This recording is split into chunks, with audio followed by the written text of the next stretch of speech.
Hello and welcome to the Creative Lotus Podcast. I'm your host, Alan Zaki.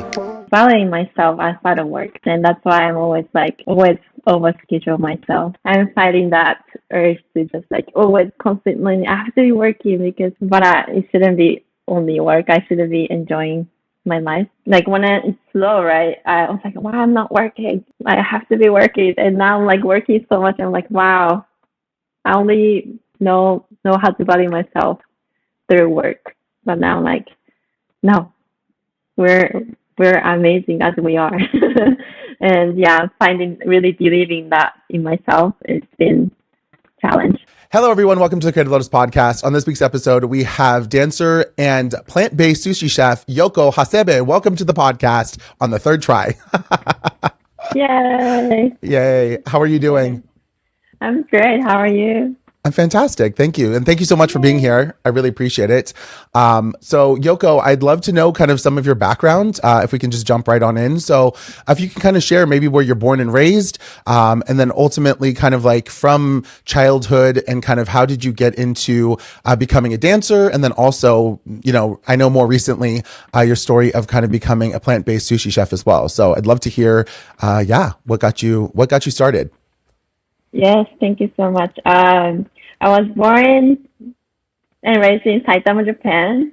I started to dancing when I was 7. I was, training in ballet a lot. And also was working at restaurants from age of 15. So I was loved being in the kitchen. I also loved cooking at home as well. And let's see. I grew up in Japan. And then in the high school, that's when in high school, I saw a dance battle for the first time. Wow. And I was so inspired to learn other forms of dance. And that's when I started to think about studying abroad, coming to America.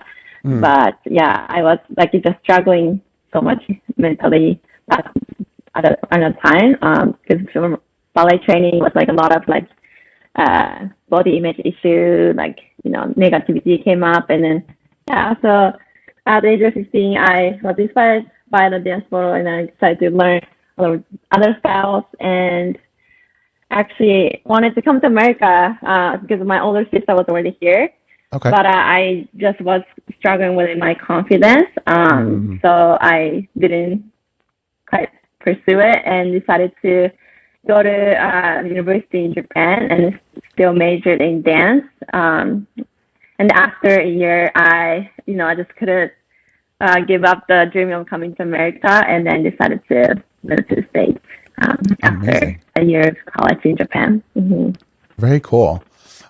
So, I mean, that's a huge decision to make, obviously coming to the United States from Japan. And, I think, having the dream, right. And the aspiration to do it. What was it like when you first got to, America? And did you come directly to Los Angeles? I know that's where you're based now, but was that your first stop, or did you start somewhere else? I actually moved to San Diego at first.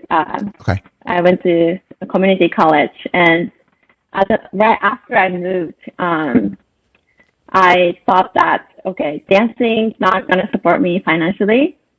I was so convinced that. And then I decided to major in in business management. So I was majoring in business management, and then still dancing a lot, auditing dance classes in college, and also working at dance studios, a front desk, or there was a studio called APA, also Culture Shock Dance Studio. Cool. I was working and cleaning dance studio for free classes, and pursuing my education. Yeah. Amazing. That's so awesome. Did you get into surfing at all? I mean, San Diego is so beautiful. It's such a beach kind of city. How was it living there? And I'm sure it was a little different than maybe where you were living in Japan prior. Yeah, I loved it. I loved living there. But I didn't get into surfing. I should have. My friends were. Yeah. I love beaching. I love the beach. I just always feel I was always in school or dance studio. Yeah. Or I feel like that education or college years are always like that though, right? Like I was the same way. I was like, I never really got to fully enjoy the city. I was in Santa Barbara for school and I never really enjoyed the city. And now like looking back, I was like, oh my gosh, the city is amazing. Why didn't I take advantage of living there? You know? So yeah, I totally can relate. Yeah. So once you finished both those programs, with schooling and everything, and we're still doing dance and, like you said, at different studios, kind of what was the jumping off point for you to come to LA specifically and kind of, live here? Yes. This is gonna get like very like personal, if that's okay. Please. Actually, so I came to the States in 2013, and in 2015, my older brother passed away, actually, in Japan. And he was definitely, I like also like grew up like comparing to my older siblings, and he was like, to me, he was like a really like perfect, example of like majime, like how do I say it? He was like very serious person, like great at everything, my mom's favorite, and he was this like to me like perfect person, and he passes away, and I got to read his diary after he passed away, and then we were close when we were little, but as we grew up, like we kind of grew apart, and we didn't speak much at the time, and also came to the States, so like even more like we really didn't talk much. And when I read his diary, he was basically like struggling the same thing as myself. Although like to me he was like a very perfect person, and although we were like kind of struggling the same way. Like we couldn't we didn't have the confidence to follow our dreams, or really couldn't follow our heart because we are so focused on what our parents thought, or what we should be doing. And the moment I really thought, wow, like as I grieving, I thought, if I don't follow my heart or dream, I might die too, or I won't live fully. That's that like the thought, and I made it myself to audition for this amazing program called It's Scholarship Program. They unfortunately closed because of the pandemic, and then I told myself, okay, I'm gonna make myself audition for this. If I make it, I'm gonna move to LA and pursue my dream. And if I don't make it, I'm just gonna, I didn't know. I don't know. I would just pursue my education or go back to Japan. And then I decided to audition for it. And then I think I got really lucky, to be honest. Wow. And yeah, I made it, and then I moved to LA. Yeah. Amazing. That's incredible. Well, thank you so much for sharing. And I'm so sorry to hear about your brother's passing. I know that, losing anyone is no easy feat, but it's this podcast is really based on the Buddhist concept of the lotus flower, which is the simultaneity of cause and effect, but also like the muck or the struggle underneath the water, which you don't see necessarily, is what ultimately like leads to this beautiful lotus flower. So I like to ask each guest kind of, what is your maybe beyond like losing your brother that you just shared, but maybe what other struggles do you feel like have been the means for you to kind of propel your career and your life as a dancer, but also as plant-based sushi chef, and really being able to kind of show this beautiful life, even though maybe all this stuff is happening underneath the water that people don't see? Wow, that's a deep question. Wow, big question. I think I've been mentioning this from the beginning a lot, but I really struggled with self-confidence and self-esteem, and comparing with myself and others. Like even with family, I was the only one didn't speak English. Oh wow! Okay. In Japan. Yeah, both my siblings spoke English like growing up, and I just like had a lot of comparison since I was little. So, what's the question?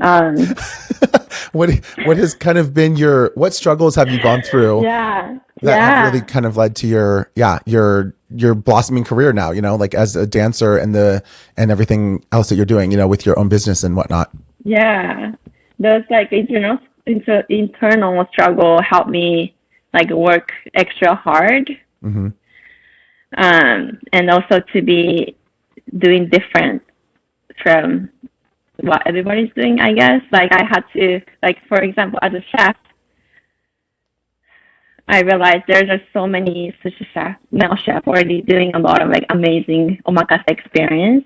That's like, LA. And then, okay, now I have to think about what can I do differently and create value as a female chef and to be unique. And that's how plant-based sushi started. Yeah. Yeah, I think that, as an artist, and you're this multi-hyphenate, right? In the sense that like you have this dance background and that's, a passion of yours. And then, and maybe you can elaborate on this as well, but you kind of came to, like you said, right, this idea of doing omakase sushi, but really making it plant-based instead of, which kind of has a longer term longevity in the sense of sustainability. I'm curious, kind of, how did you conceptualize, on becoming a plant-based sushi chef? Was it because you were vegan yourself already, or was it just you? I know that you said you wanted to be different, right, from all these like very male-driven kind of omakase restaurants. But yeah, I'd love to know kind of a little bit more of like why specifically like vegetable or plant-based sushi, because it's such a unique thing. And I'll put up some photos in post-production, but there's such beautiful sushi as well that you create. But I'm just so curious, kind of like, how'd that all kind of come together? Oh yes, thank you. Actually, it's gonna go back and forth dancing. Yeah. Being said because it's very connected. But yeah, I actually had a burnout. I think it was second year of being LA. I was, still like working in restaurants a lot and then doing classes and auditions because it takes, I think, dancers know a lot of money to take classes and, get all the footage and everything. And so one day I get at the studio, I had a burnout. I just like I think I was just exhausted, but I just like couldn't go into the studio that day. I just sat in my car in the parking lot. I just like started sobbing so hard. And then I was like, okay, what is wrong with me? I'm like pursuing my dream. This is what I wanted to do, but I'm so miserable because I was so exhausted. I was exhausted all the time. I'm not booking anything because I'm exhausted all the time. I can't show up as my best self. Yeah. But this is what I really wanted. I was just like, okay, let me take a step back, and then I needed to focus on being happy as a person instead of just everything was about dancing and everything. And then I think I lost a lot of habits that were keeping me healthy. And I was like, getting, I think, a little bit like sad. Not a little bit, actually really sad. And then I decided to take a break and then focus on just becoming healthy and happy as a person again. And that's when I started to just quit serving jobs. And I had 3 jobs at the time. Wow. I had a 2 serving job, and now I was doing, working in kitchen at one.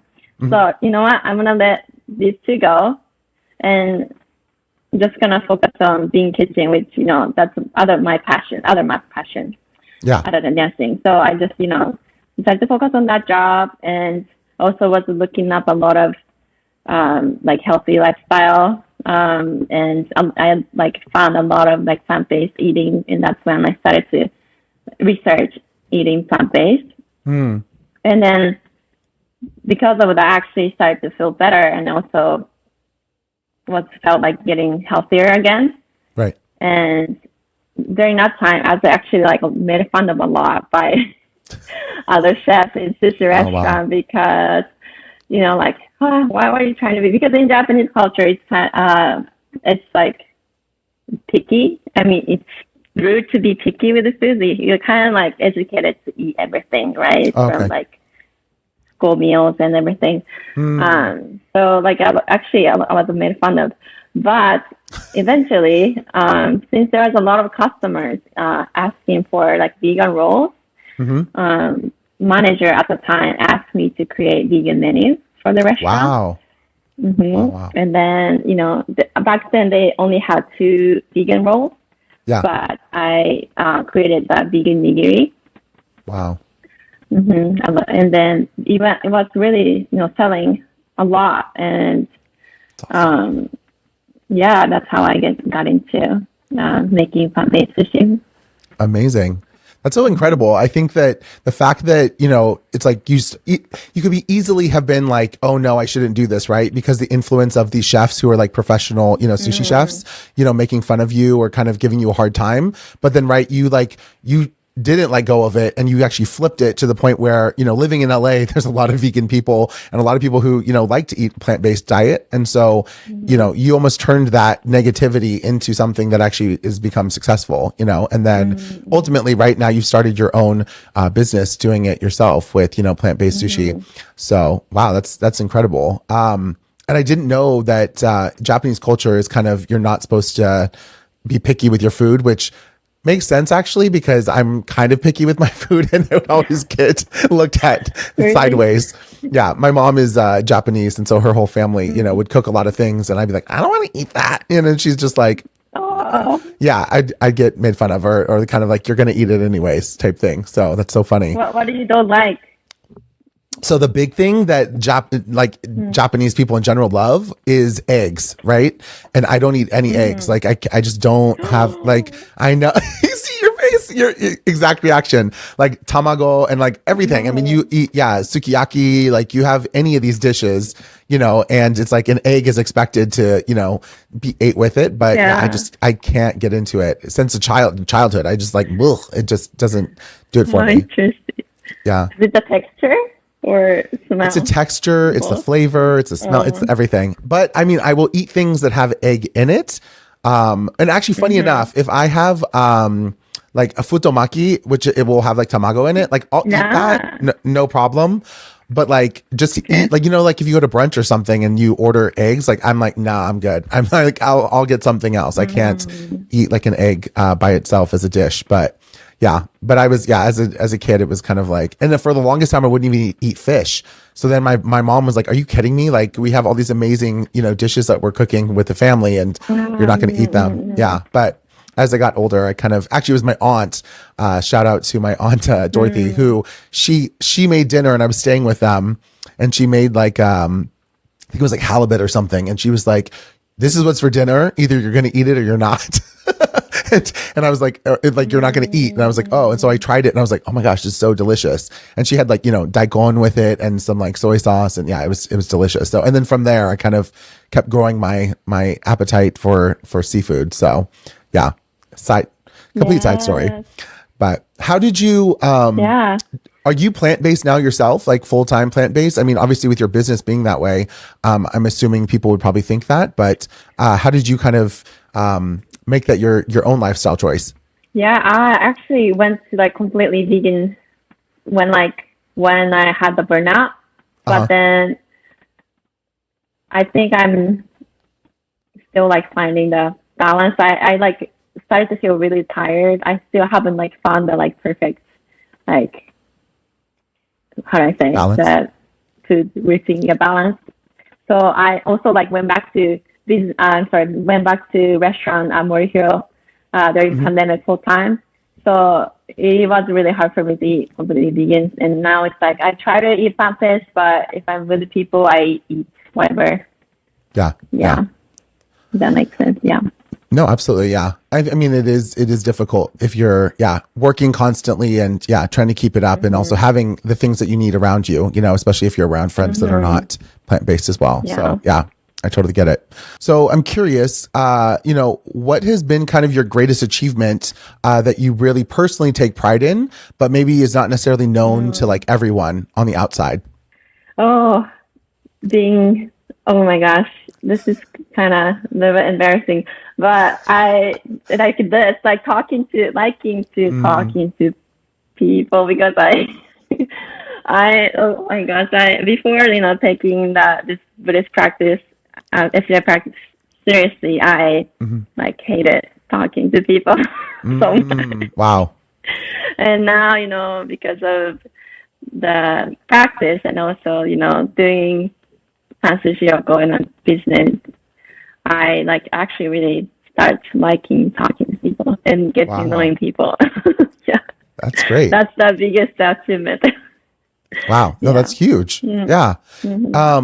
Was it primarily because are you talking about like speaking in English specifically, or just in general? Like even in Japan, you were like you didn't really like to socialize or have to talk with people. You're kind of more kind of reserved. Is that what you mean? I didn't think about it. Maybe. I think so. Especially in English, I struggle a lot with like connecting with people, and that's probably one of the reasons like I wasn't working much as I wanted to be as a dancer as well. And now I feel like it feels so much easier to go into anywhere because I'm not afraid of speaking to somebody or anybody. Yeah. No, that's huge. There's nothing to be embarrassed about that. I think, I think it's not easy to just open up, especially when English isn't your first language. Right. And so, any native, anyone who speaks their own native tongue, then having to learn English and then kind of, be very vulnerable, right? Like you have to really kind of like know that like, oh, I might make a mistake and not say the right thing, or like, there's that hesitancy there. I can't imagine how difficult that would be. I mean, the only way I would probably feel the same way is if I went to another country, right? And I didn't speak the language, and it's kind of like, oh, like how do I make sense of what these people are saying, but then also make sense of like, how do I respond? So yeah, I think you've overcome that, which is huge. That's a big achievement. That's really awesome. What do you consider to be kind of, and you kind of shared about this maybe a little bit already, but please feel free to expand on it, is, what do you consider to be kind of your greatest weakness?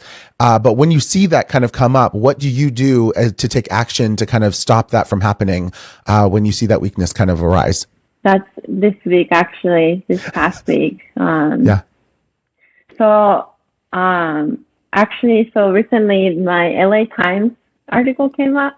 Yay! Congratulations! That's my so awesome. Business was featured. And luckily I was featured in LA Times, and it's like amazing things. Yay! Congratulations! But then I struggle internally so much. Like my brain just like kept saying all the negative stuff and like, oh, this is not gonna last. This is gonna just like it was my internal dialogue was crazy negative, and that's my weakest. And also overcoming that, I had to chant a lot.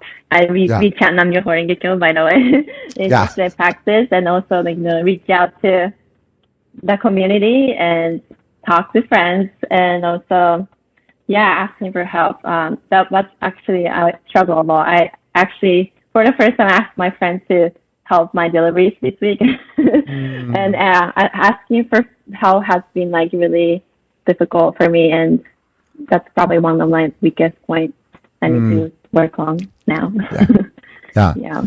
No, but that's amazing. I think that the fact that you're able to recognize that, right? And then like you said, yes, we both practice, with the SGI and have this amazing community. And so I think the biggest thing to in the moment, right, is to recognize that and then also ask for help. But I think as any creative, can probably share the same thing, right? Is like, it is really difficult to ask someone for help because you want to be this independent, kind of fierce, creative, and, like, I'm going to do this myself. Right. But there's no weakness, I think, found in asking for help unless we put that on ourselves, right, as showing kind of this weakness or the sign of it. But you kind of have like, we talk about in Buddhism, right? You're constantly chanting to build up the life force to like have the courage and the compassion to be able to do whatever you want, right?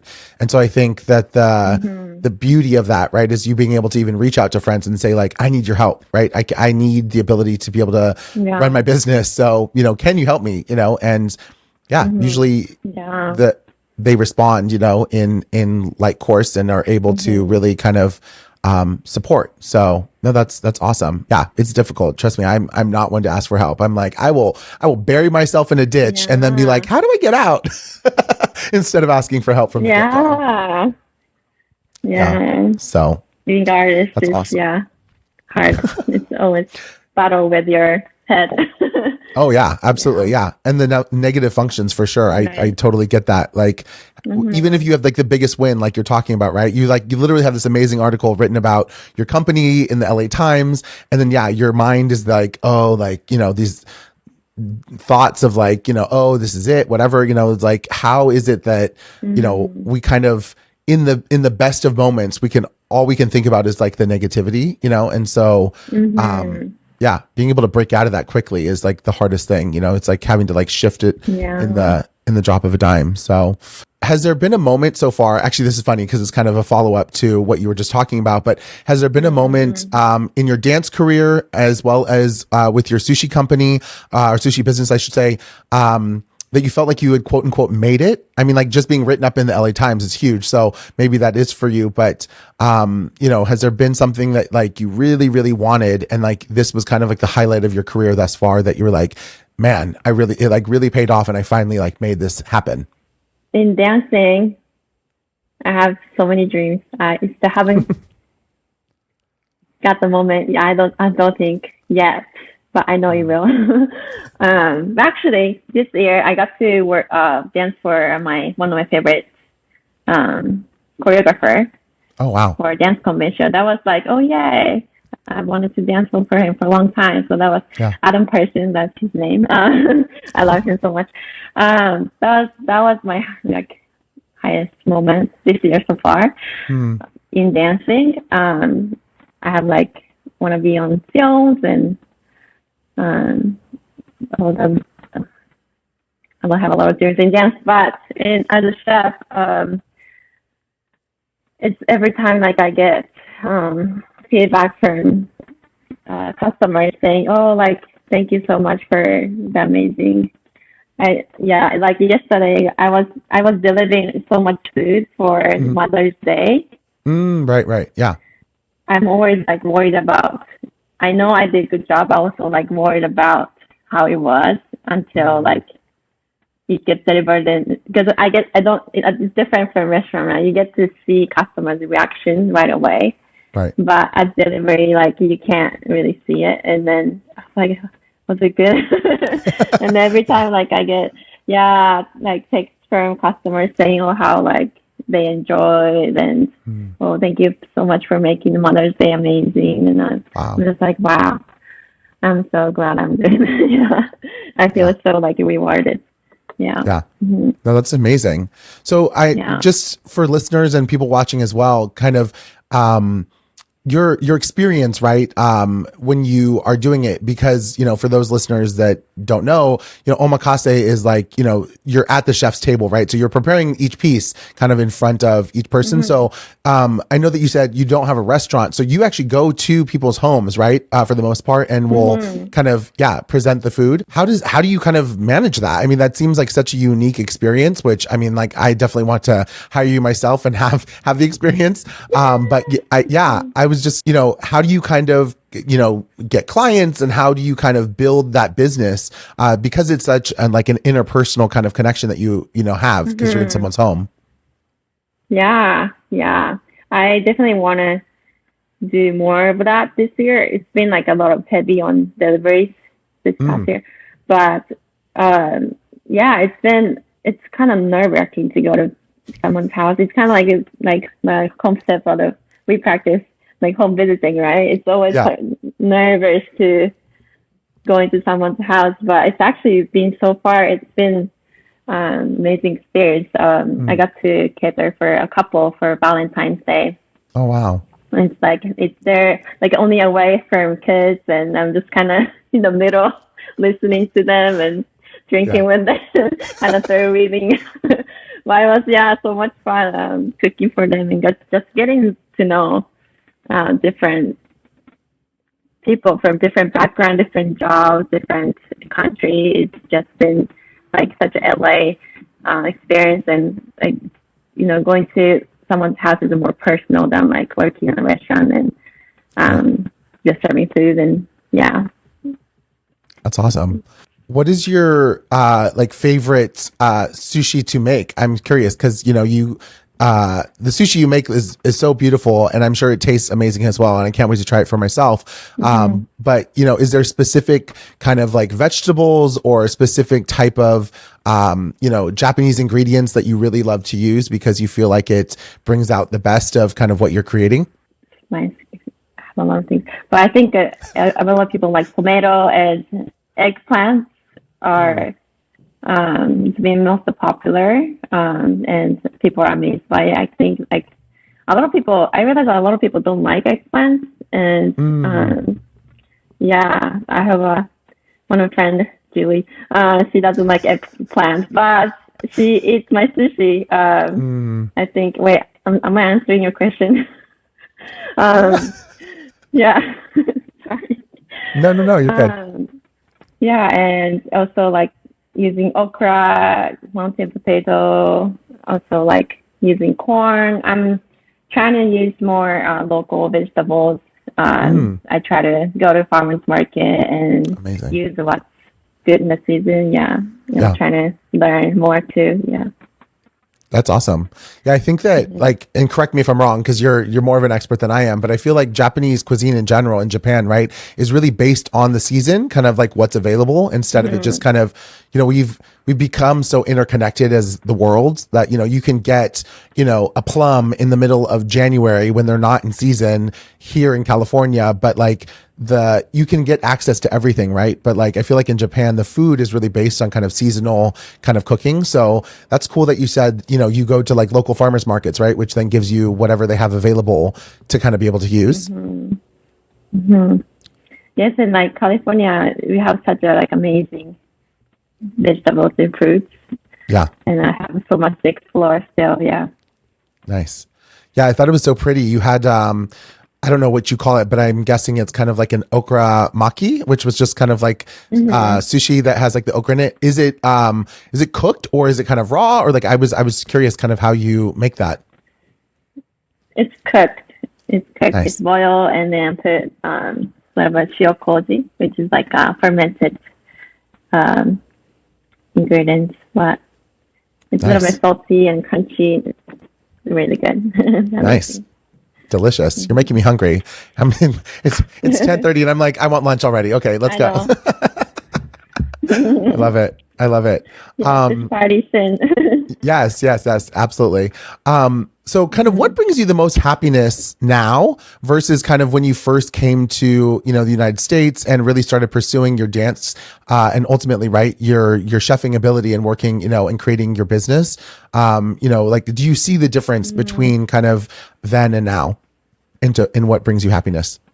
When I came to here, everything was about achieving goals. When I first came here, okay, I have to finish school, I have to get a job. And like, even until like recently, I have to get, as a dancer, I have to finish this program, I have to get an agent, I have to audition, and then I'm happy, or then I feel successful. Right. Again. But now I'm like learning that kind of relative happiness won't last long. And it gets exhausting to pursuing that. I'm sure everybody knows, but yeah, it gets exhausting to only pursuing goals. And now I'm learning that connecting with the people, making sure I have time to connect with my friends and family and celebrate the win and help them achieving their dreams too. That makes me happy. Yeah. Wow. And also being there for them when it's hard times, hard times. Yeah. Just being present, with people around myself. Yeah. That's awesome. Yeah. No, I think that the idea of just having, like you said, relative happiness, right? So the things or the stuff around us is kind of like, it can all just kind of go away. And then like you lose your happiness. I know I was definitely guilty of that, especially living in LA. It's such a culture of kind of like, oh, flashy, like, what can I, look at how much I have. Right. And so, shifting that mindset and see, like, I always tell my friends, like the experiences you have together, and the ability, like you said, to help your friends kind of to not only succeed, but just to, with whatever is kind of more important than, just getting all this stuff, and feeling like, wow, now I'm really happy. Right. Or like, oh, this success is like for myself is really what matters. But yeah, helping other people, I feel way more joy and happiness out of that than just kind of like, feeling like, wow, I really did this. Because to your point, you said earlier, right? Like, even if you see that success, your own mind almost plays games on you, right? To think that like, oh, this is the end of it. Oh, like good job, but like, good luck on the next, the next thing, Exactly. which is, I mean, I don't. Are you a freelancer too as a photographer? Yeah. Right. So as a dancer, right, like I'm like kind of job to job too. So like, if you book a job, that's great, and then you're like now you're worried about what's next, and that's kind of like you say, it's like a mind game. Like you're worried about what's next, and although you're on the job, you can't really enjoy the job where you are now because you're so worried about what's next. And it's going back to practice. It keeps my life condition, have to keep our life condition high all the time to really enjoy this life. Yeah, absolutely. Yeah. No, it's a constant battle. I feel like every day. Yeah. Because nothing's guaranteed, right? So it is kind of like, okay, what am I going to do now? Yeah. Do you find yourself kind of able to make time for yourself to strengthen your craft, in the sense that I'm sure you probably have a dance studio that you maybe go to or work with and stuff, but for yourself, how do you kind of make the time during the ups and downs of constantly being freelance? How do you kind of manage to stay on top of your craft? It's a day-to-day battle, to be honest. I usually schedule a week to make sure I have all the trainings first. I want to take this class. I'm going to teach, and I'm going to have some time to choreograph myself, improv, and dance for myself. But all the things come, right. Okay, I have to self-tape audition. I have to go to this place to audition, and I also have to do catering. Also have to prep for this. Wow. Yeah, it's day-to-day battle, but I make sure I prioritize. Prioritize. No, it's okay. It's good. Training first, and just do your best day to day. It's okay. It's like I used to be so frustrated when schedule changes, but it's actually a good thing that I'm able to be this is what I wanted to, being able to be flexible, to do just do your best, what's right in front of you, and then do that every day, day by day. Yeah, because everything's always changing. They can't get stressed. Yeah. So I heard you say you also teach dance. Is that correct? Mm-hmm. Yeah. How does that for you? How did that kind of come about? I love it. I actually, it's good to say. I was struggling financially so much, this first couple months of the year. Yeah. And then I was I've been wanting to start teaching dancing, but it just held me back because I think going back to I didn't have confidence in teaching skill. And I finally applied for this teaching job, and I've been teaching younger ones. Awesome. It's been such an amazing experience, getting to know the kids and seeing them fight for whatever task they got. And I'm teaching, but also learning a lot how to communicate and lead them, doing their best each class. Yeah. That's awesome. What kind of age range are they at, the students? One is in 3 to 4, 5, the babies. Oh, wow. Yeah, little kids. And then little kids, they're crazy. I love it. Also, teens too. Like I think it's they're 11 to 13. I'm Nice. still getting to know them. It just started like a couple months ago. So wait, Nice. last month? Yeah, last month. Yes. It's I know a this crazy year. month. Yeah. Yeah, this year is flying by. Yeah. I know. I'm like, oh, we're already in Yeah. May. Okay. What kind of dance is it? Is it specifically like modern and like, because usually at a young age, right? It's kind of like, I know they're like ballet and tap and, you know, like the classics, if you will. But are you teaching them that, or is it kind of like there's hip hop or kind of modern or other kind of dance involved? For babies, I teach ballet. Okay. And for teens, I do contemporary Ooh, for very now. cool. Yeah. Yeah. So to follow that question up, what is your favorite type of dance personally? Like what do you get the most joy out of performing? Oh, I think I love all of them, but I love contemporary the most now because I think there's freedom to just be ourselves instead of like being the certain shape or certain personality. Because when I first moved out here, I felt like dancers were like always working was like a specific type of looking dancer. Right. And then I kind of fell in that like loop of like, oh, I have to be that person, I guess, now to be working. Yeah, that was hard. Like, oh, but I'm not them, but I think I want to work. So I'm going to try to be like them, you know. Yeah. But that wasn't obviously working. So that because of this practice, I'm just going to be myself, be my best self wherever I go. Yeah. And I think, contemporary makes me allowed to do that. So Amazing. That's awesome. Yeah, I actually, like, total side note, I was actually in dance from like the age of 8 all the way through like into high school. I actually went to performing arts school, but I like love tap dance. Yeah. So tap dance was my thing, and I learned some jazz and what else did I do? Oh, hip hop was like the other big thing. But yeah, no, I think that to learn dance and to have a passion for it and to just move your body, you know, like we're so fortunate that we have these bodies that are able to move. It's kind of like such an expressive thing.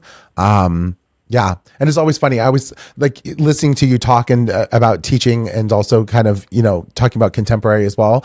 It's I hear like my former teachers like 5, 6, 7, 8, let's go. You know, it's like you could hear like the count off. So now you get to do that, I'm sure, with all these students. So yeah.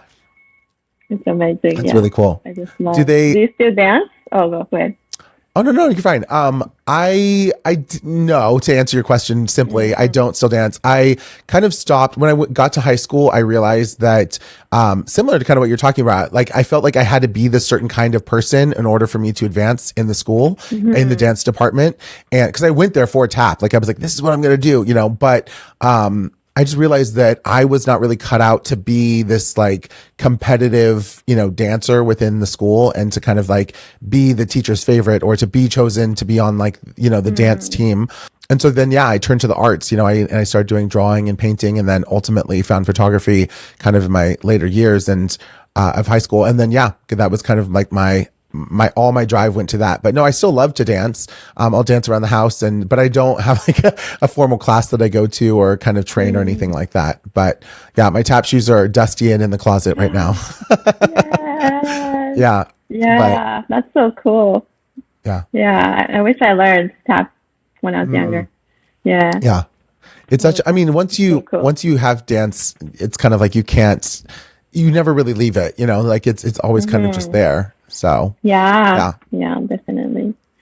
Oh, that's awesome. You should tap dance while you take pictures. Take photos. Well, okay, so it's funny that you say that because a lot of my photo shoots, I don't know who it was, or I can't remember who it was, but someone was like, Alan, you literally have like dance Tourette's. Like you'll be in the middle of a photo shoot and a song comes on and I'll just start like dancing. Like I just like kind of get down. So yeah, it's my thing. I love to dance.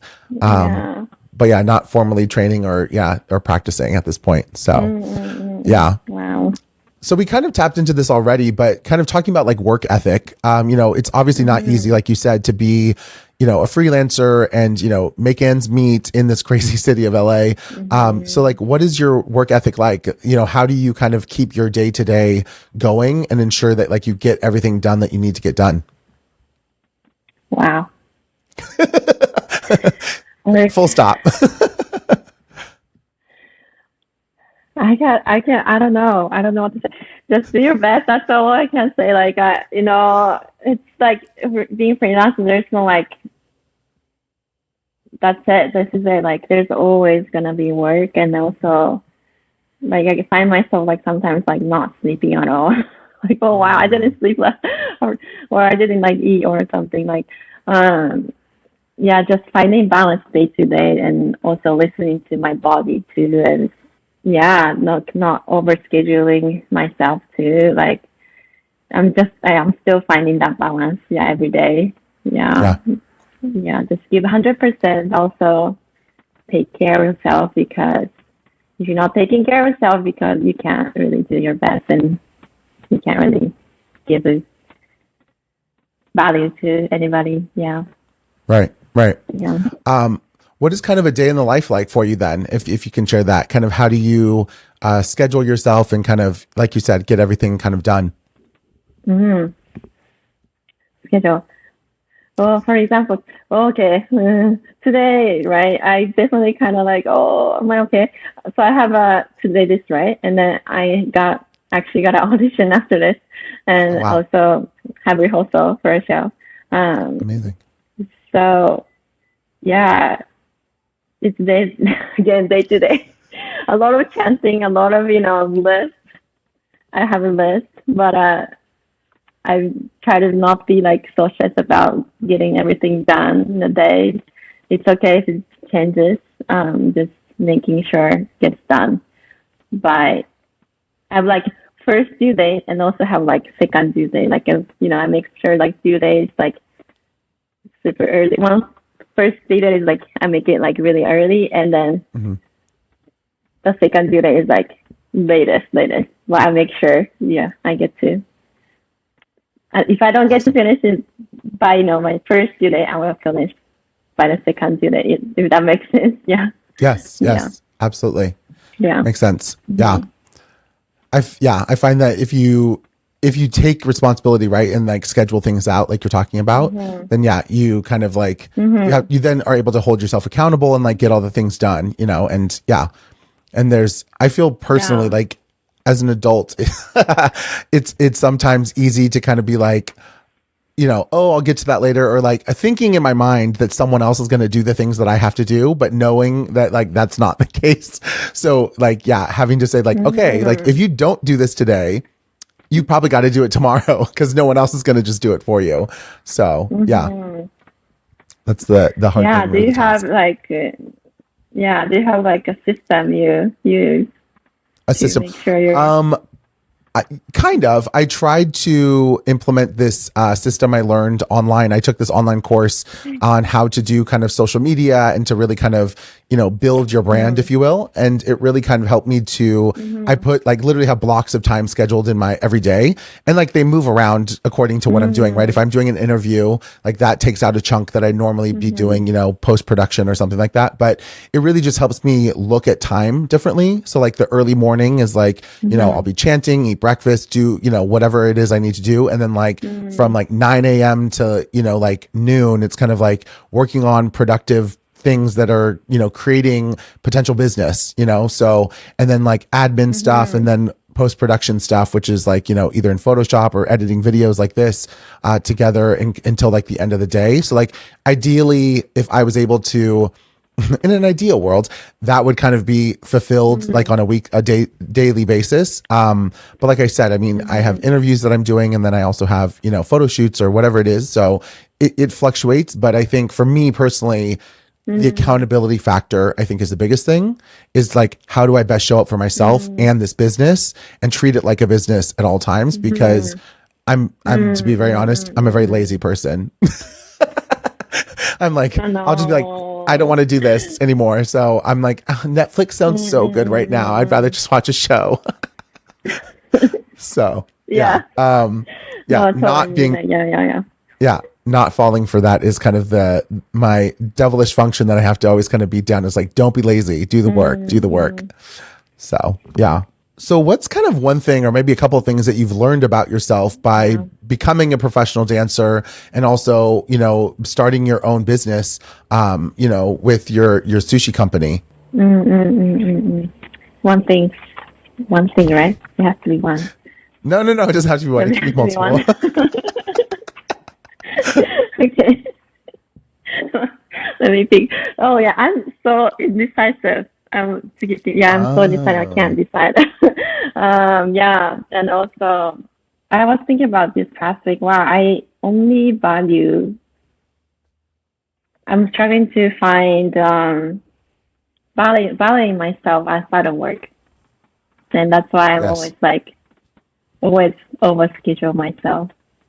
Yeah, I'm fighting that urge to just like always constantly I have to be working because I don't know because yeah, but it shouldn't be only work. I shouldn't be enjoying my life with as I mentioned earlier. Yeah, that's been like latest struggle lately. Like when it's slow, right? I was like, why I'm not working? I have to be working, and now I'm like working so much. I'm like, wow, I only know like wow, I like know how to value myself through work. But now I'm like, no, we're amazing as we are, and yeah, really believing that in myself, it's been a challenge. Yeah. For me. Yeah. No, that's huge though. I think that, yeah, valuing yourself and like your life outside of the work that you do is not easy to do, you know, because I think American culture specifically, or maybe Japanese culture as well, right, is very much like you do the work, right? You know, and that kind of like almost quote unquote defines who you are and what like you can put a value on that, right? And so going outside of that and being able to fully just appreciate your life for everything that you do and everything that you are, yeah, it's difficult. I know I'm super guilty of that. I'm like, the moment I'm done with a project, I'm like, that was great, but like, that was the value of that. And that was like, okay, but like, what's the next thing, you know, or what am I doing? And learning to appreciate, the friends, the family, the experiences, the joys of things other than just like, this is what defines me and the work that I do. So yeah, I can definitely relate to that. What do you like to do for fun when you're not working and you're not, chefing, and kind of what is your happy place, or what do you kind of do to bring joy to yourself? Oh, I just love being on the couch, just watching something. I've been wanting to. I've been like thinking about just playing with the puppy this past month. I want to play with the puppy so badly. Yeah, I need to. Yeah. Nice. Yeah. I love that. I have the urge to get a puppy, but I was still contemplating. Yeah. So like. Yeah. Yeah. Yeah. Do you have a friend who has a puppy? Like. Yes. I'm gonna ask them. Like, yeah. Let me hang out with your dog. Yeah. Exactly. Can I come over? I love it. It's so good. Yeah. What about you? What do you do for fun? What do I do for fun? That's a good question. I actually love to go to like an art museum, or like go, see different parts of LA. I used to be, well, I'm still into it. I haven't gone in a while, but I'd love to go on a hike. Like I live in Hollywood, so, just up the hill and being able to kind of see the view from the top of the hills here is really nice. But I love to just hang out with friends, go to dinner and, have drinks, or sometimes go to brunch, which is great. But yeah, I'm also, as much as I am very expressive outwardly, I'm actually, I call myself, an introverted extrovert. So like I'm definitely okay and completely fine with just being at home and, like you said, watching a show and enjoying that. Yeah. And, being quiet and not needing to be social. But I feel like the pandemic personally really I got too comfortable with doing that. just being like, oh, I don't want to go out. I don't want to do anything.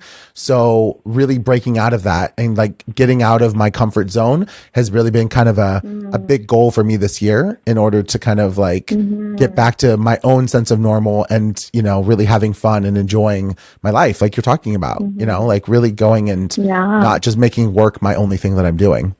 So, yeah. Yes, definitely. Yeah. I also love to travel, but that's also expensive. So yeah, I have to have the money for it. Yeah, travel too. Yeah. Manifest, yes. Can't afford it, yeah. Exactly. Financial breakthrough, yes. There we go. Who has been your biggest supporter or fan that's really helped you kind of navigate all the ups and downs of being a dancer, but then also, really working as, your own business owner of plant-based sushi, Yoko? My Buddhist community. Everyone. Nice. Yeah. Can you expand on that a little bit?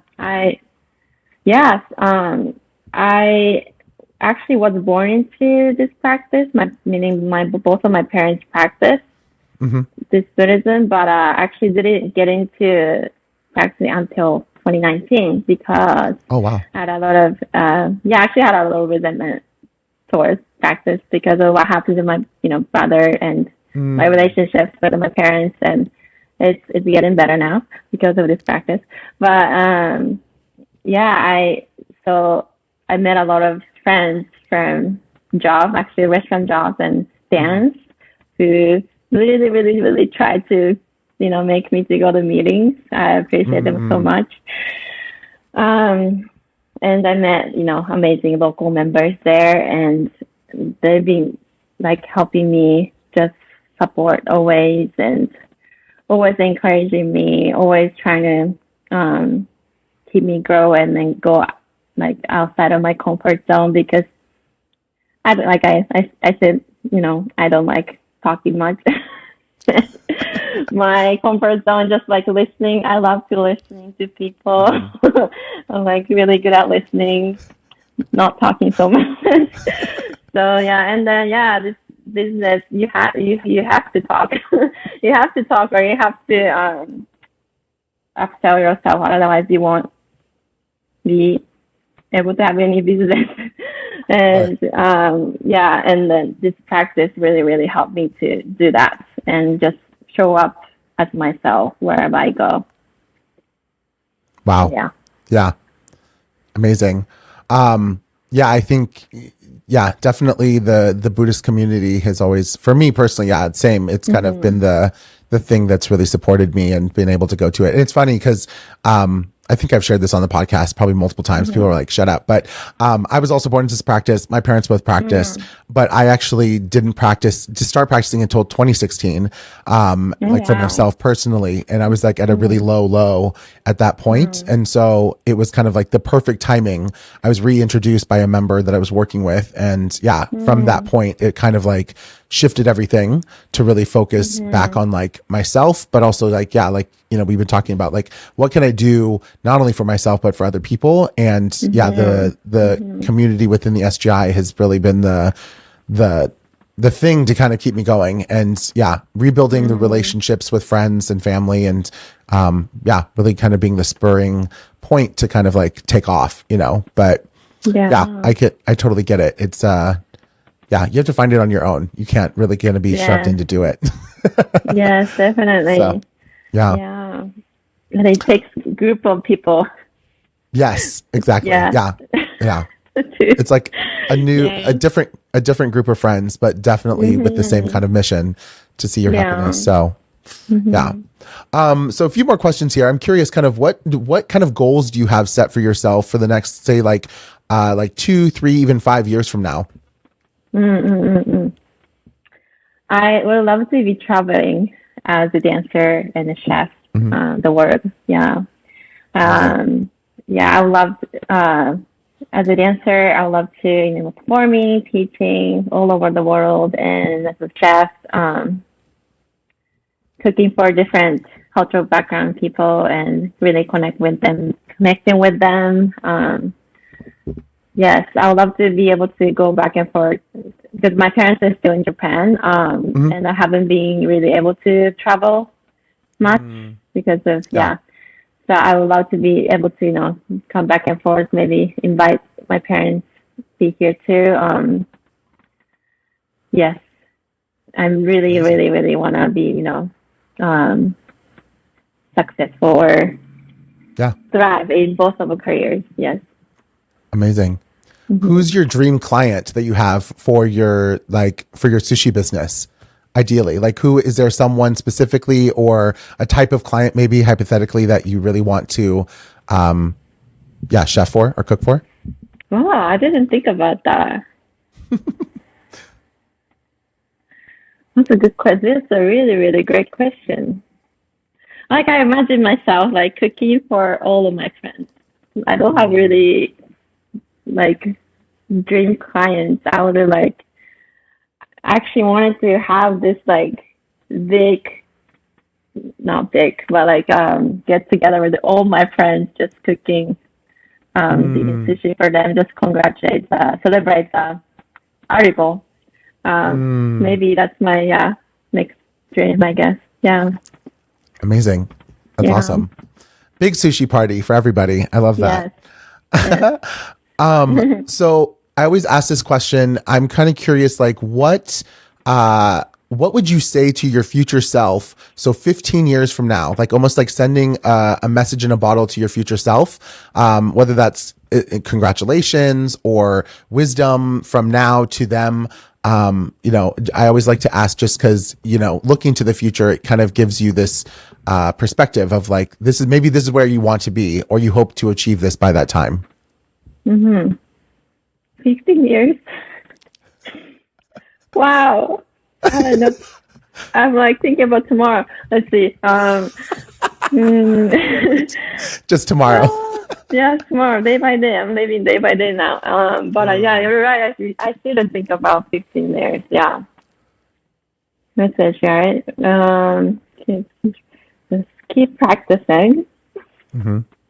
Keep practicing. Keep doing your best. And enjoy your life, I guess. Yeah. Yeah. That's huge. I mean, those are all, great things to say to yourself in the future. So I love that. Is there a specific motto or phrase that you kind of live by? Never give up. Never give up. Do your best and never give up. Yeah. What does that mean to you? Oh yeah. Go ahead. I used to think like never give up, meaning like never give up on like specific jobs or specific person or projects that I thought I really wanted to, but never give it up on yourself. And if you fall, you just get up, try again, and keep doing that again and again every day. Yeah. Yeah. Absolutely. Never giving up. Amazing. Well, that actually kind of wraps it up. I'm like looking at my questions here. I realize, So, thank you so much. I want to know, if people want to follow you and also hire you for your amazing sushi, where can they kind of follow you online? As well as if you have a website or anything, please, love to hear it so people can, go check it out. Yes. My website is pantsushiyoko.com, and also my Instagram, my personal account is I am Yoko Hasebe. And my business account is at Sushi Yoko. Fantastic. Awesome. Well, I thank you so much for all of your time, and I'll put all the links and everything down below so people can check it out. And I'll put up photos and maybe some of the videos of you dancing, performing as well when we I'll edit this all together so they can see how incredibly talented you are. But thank you so much, Yoko, for your time, and I look forward to seeing everything that you're going to do in the future. And I cannot wait to try your sushi as well because I love me some sushi. So yes, thank you. Thank you. Thank you so much for watching and listening to this week's episode of the Creative Lotus Podcast, and a huge thank you to Yoko for all of her stories and the delicious looking sushi. I cannot wait to try it for myself. This week's Buddhist quote of the week is, The Lotus Sutra teaches that the great hidden treasure of the heart, as vast as the universe itself, which dispels any feelings of powerlessness. It teaches a dynamic way of living in which we breathe the immense life of the universe itself. It teaches the true great adventure of self-reformation by Daisaku Ikeda. Thank you so much for watching and listening. If you're listening on Apple Podcasts, please go ahead and give us a 5-star review. That would be amazing. And if you're watching here on YouTube, go ahead and give us a big thumbs up. It really helps out. And if you want to check out another video, check this one out. It's another full episode of the Creative Lotus Podcast. And I will see you in that video. And until then, have a wonderful day. Bye-bye. What is up, Creative Lotus family? Thank you so much for supporting the Creative Lotus Podcast. Go ahead and follow us on social media. On Facebook, we're at the Creative Lotus Podcast. Here on YouTube, maybe you're watching, we're at the Creative Lotus Podcast as well. And on Instagram, we're at the Creative Lotus Pod. And my personal handle is at Alan Zaki. We say thank you once again. Go ahead and subscribe, listen, write a review. And until the next episode, we'll see you there. Have a wonderful day and stay safe. Bye-bye.